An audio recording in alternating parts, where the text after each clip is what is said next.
السلام عليكم ورحمة الله. معكم أبو مكة من قناة محب طيور الزينة وزراعة الأصدف. لو أنت أول مرة تشوفنا إن شاء الله متنساش الاشتراك في القناة وتفعيل زر الجرس ليوصلك منا كل جديد.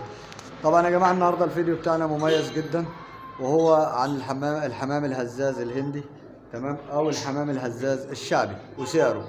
زي ما انتم شايفين معانا جوز حمام هندي، تمام. وطبعا بيتميز الحمام الهندي عن الشعبي اللي هو في الطيران بيبقى ضعيف جدا، وفي ناس بتحاول تطيره بس ما مش بينفع، لان طبعا قلة نفعان طيرانه بترجع لحاجة مميزة جدا فيه، وهو زي ما انتم شايفين الديل المروحة اللي ورا ده، تمام، الديل الطاووسي، فهو بيمنعه عن الطيران. ولو حبيت تطيره او تنشه ما بينفعش يطير او يتنش. زي ما انت شايف ده حمام زينة هندي، فطبعا اللي بيطير معاكم مسافات قريبة خالص هو الحمام الهزاز الشعبي. فطبعا الهندي زي ما انت شايف ما بينفعش يطير عشان ما تحاولش تطيره ويقع في الشارع. والحمام انت تفكر يعني على ما تفكر تنزل تجيبهم مش هتلاقيهم. ليه؟ لان زباينهم موجوده في الشارع. ليه؟ من حلاوتهم. فهمت ازاي؟ هتلاقي اي حد خدهم وجري. فطبعا ما تحاولش تخسر فلوسك.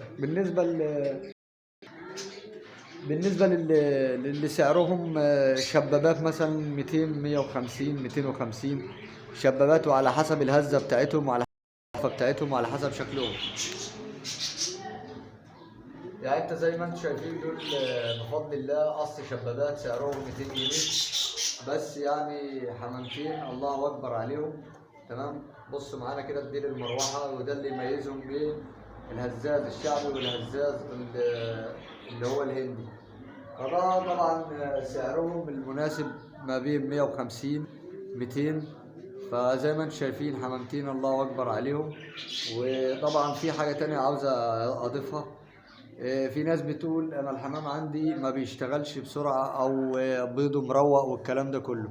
طبعا انا هنزل فيديو ان شاء الله على العلاج اللي يخلي الحمام باذنك يا رب ما يروقش تاني. بس احنا بنشتغل دلوقتي بايه؟ بحاجه زي كده التمليح الشعبي، فاهمني؟ ده التحديق الشعبي اللي انت تقدر تجيبه، تمام، موجود عندنا بفضل الله في المحل. ده بيساعد شويه وبيدي كالسيوم للحمام بتاعك. فزي ما انتم شايفين ده الحمام الهزاز بتاعنا. فطبعا يا رب لو المعلومه فادتكم ما تنسوناش بالاشتراك وتفعيل زر الجرس ليوصلكم منا كل جديد. محب طيور الزينه وزراعه. والسلام عليكم ورحمه الله وبركاته.